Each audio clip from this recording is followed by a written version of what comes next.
Hello, in today's video I'll show you how to connect your Wi-Fi network to Monsieur Cuisine Smart.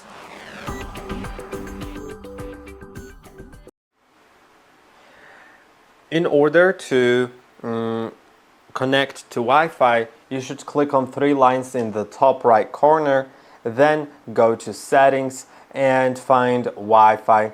Now, it is important that it can only connect to 2.4 gigahertz networks, which means you should still be able to connect to your network, but it may not display all of your networks, especially if your router has two networks and one of them is 5 gigahertz. Because 5 gigahertz networks are not supported since the device doesn't have the proper antenna for it, since it's not needed because every router that supports 5 gigahertz also has another 2.4 gigahertz network.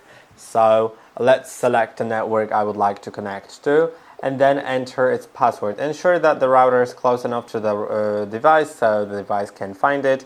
And as you can see, it was successfully connected in my case. So I hope that this video was helpful. Don't forget to like and subscribe, and I'll see you in the next one.